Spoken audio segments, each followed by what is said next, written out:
Hello, Internet!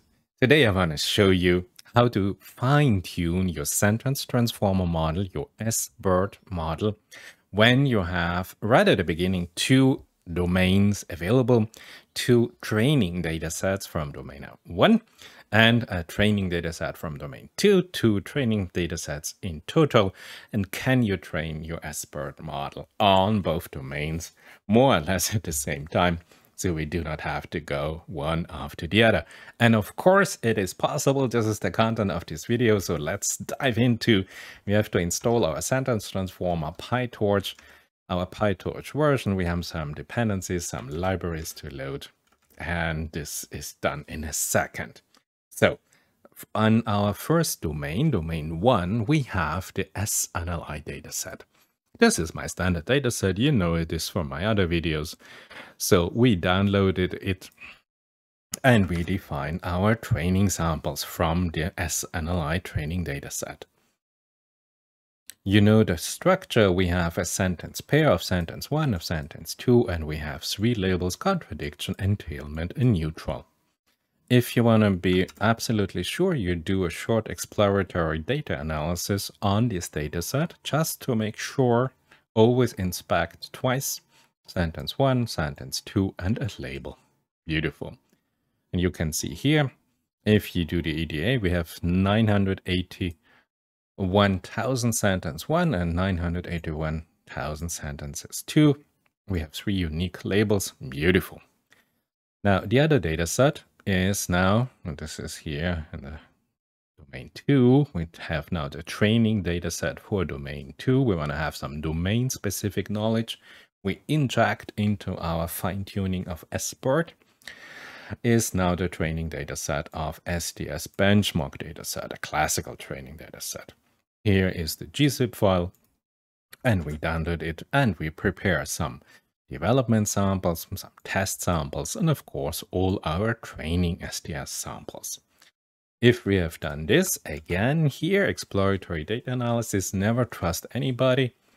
We have here sentence 1, sentence 2, and where's our score? Here we have now in SDS, we have a numerical score, and this score goes from 5, a float, from maximum similarity down to 0 for minimal similarity, semantic similarity of sentence 1 and sentence 2. Great. So now I choose my transformer model, and it says, well, yeah, beautifully. And I choose now a RoBERTa base model. Just do this, I had just a training run. So we say our RoBERTa base model is now our transformer model. We define a maximum sequence length of 256. We go full length. Then we define our pooling layer. We have a mean token algorithm, and our sentence transformer model is defined by defining our word embedding model and our pooling model. Pooling model, remember, we have a maximum sequence length of 256. Please do not go below 128, but this is just a recommendation. So we do this, and we have our sentence transformer model defined. If you want to check again, check twice, you know me. Let's have a look. If we do have the right model operating, takes some time. We have to download this model from Hugging Face. We have a PyTorch CUDA activated. And here we go. We have a transformer, and we have here the transformer as a RoBERTa model. We have a maximum sequence length of 256. And we have our pooling layer, our pooling module, with the number of word dimension is 768 dimensional vector representation of our sentence embedding. And the mean tokenization algorithm is true. Great. So now that we have a model, do our specific data loader and our specific model loss function. We go back to dataset 1, you remember, here in domain 1 and then in domain 2. In SNLI, we define now here our data loader. We say train data loader NLI. We have the training samples, we have some shuffle, we have some batch size, and we define the softmax loss. Great. Done. Please always check with the original literature. This is GitHub, UKP Lab, and there you have the definition of the class of the softmax loss. This is, of course, also to be done for our second training data set. We have here the training data loader for STS benchmark data set. We have our training STS samples. We have, of course, the shuffle. And we have here as a loss function, we go for a very simple cosine similarity loss function. We execute this, and this is all we need. And the next step. So here we are now. We have now two training data sets defined, two data loader defined, and we want to now train them on our model. Now the number of epochs we define is 4. We have some warm-up steps, beautiful. You can do, during the training run, you can do an evaluator so that just the best model evaluated on the evaluator is stored to disk. This is easy. We have the STS benchmark development data samples as our training data samples. And then, and here you can see now the beauty. Here we have now the combination of a tuple, and the first tuple is our training data loader from the SNLI dataset, training dataset, and the loss defined on the SNLI data. And the second tuple here is, of course, our STS benchmark training dataset. And we have here the data loader defined on STS and the specific loss function for STS. And then easy, we say train the model, and you are familiar with this. We say, hey, model underscore my dot fit, and then we have the train objective. And here you just insert here this list of tuples from your training data loader with the specific loss function, another data loader with its specific loss function. And this is it, how you define your training objective.